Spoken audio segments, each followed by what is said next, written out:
jaučiu, kad po truputį Renault darbai pradeda strigt, nes jisai yra, nežinau, kiek įvairiausių atspalvių ir yra vietų, kurias jau tikrai reikia dažyti, nes po to apdėsi komponentais, tai bus problematiška.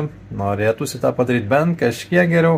Pabandysiu, pažiūrėsiu, kiek turėsiu tam kantrybės ir kiek galėsiu tam laiko skirti. Šiek tiek pamėginau dažyti pakabos dalis. Galbūt paprasčiausia, nes paviršiaus paruošimas paprastesnis. Bet ką dar reikia dažyti, tai visas šias vietas paeksperimentuosiu, pamėginsiu dažyti populiariai Raptor danga, pažiūrėsiu, kiek čia jinai padės, nes čia nesėda joks plastikas, dėl to viskas taip sėkmingai išpūna, tai norėtųsi kažkokia gumos danga padengti. Na, o likusius pakabos elementus irgi reikės padengti stabdžių suportų dažais, manau, kad biškit tvarkingiau atrodytų. Čia maloniau dirbti, čia tai plius minus jau viskas paruošta ir išvalyta. Čia dar prieisiu. Jeigu nežinote, kaip aš iki čia atėjau, tai žiūrėkite praeitas serijas. Jų jau yra 11.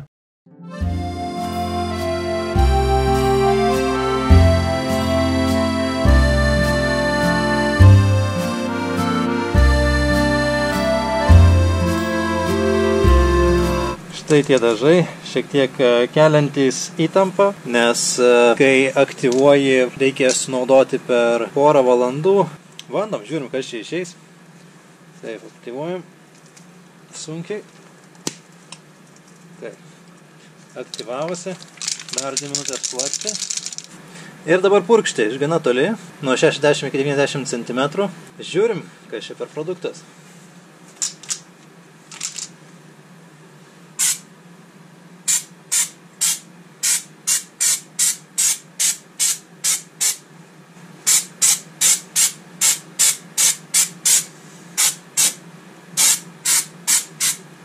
Iš tokio atstumo purkšti be problemų, nes labai smarki srovė.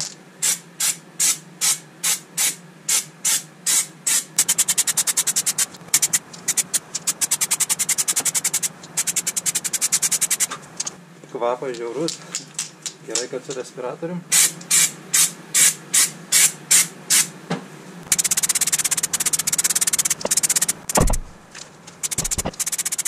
Na va, ir po 20 minučių antras sluoksnį. Na štai kaip atrodo arkos po tos dangos. Smagu dažyti su kažkuo, kur nereikia jokių dažymo įgūdžių ir vis tiek taip tolygiai pasidengia. Nežinau, ar iki galo išdžiuvo, bet pažiūrim.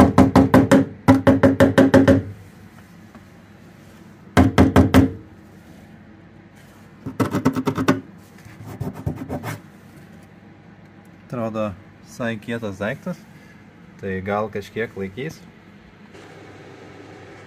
Galas. Nenoriu dar per daug badyti, nes nežinau, ar išdžiuvo ar ne. Garaže vis tiek gana vėsu. Na, laitai būna motivacijos krislas kitiem darbam, nes šitų šoninių misijų vis atsiranda ir atsiranda. Yra begalės.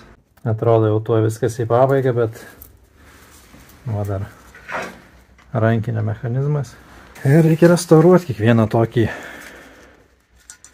mechanizmą 43 metų. Na, viskas vyksta vienu metu, kol kažkas džiūsta, kažką kitą judini. Maždaug tokia yra darbų eiga.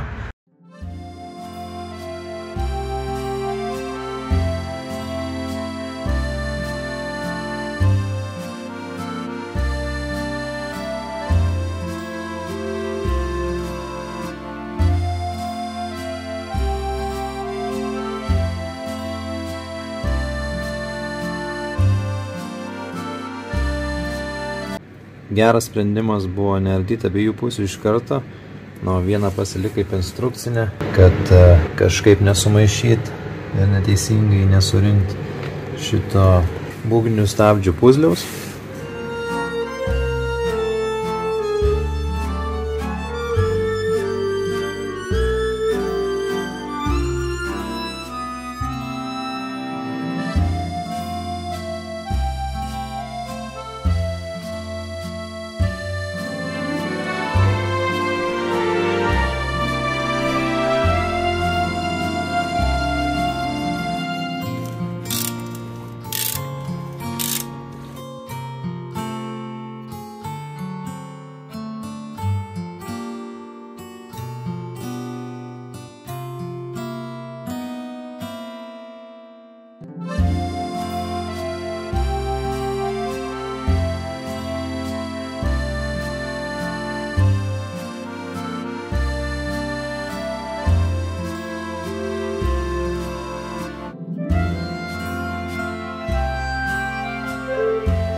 Na ir manau, su šiuo, gal dar vienu kitu darbeliu, pagaliau pradėsiu dažyti variklio skyrių, bet jau kitoje serijoje. Ačiū, kad žiūrėjote. Spauskite prenumeravimo mygtuką, jeigu dar nepaspaudėte. Bus dar vienas motyvacijos krislas judėti tolyn. Taip pat būtinai parašykit komentaruose, kas ir kodėl patinka arba nepatinka. Ir iki kitų.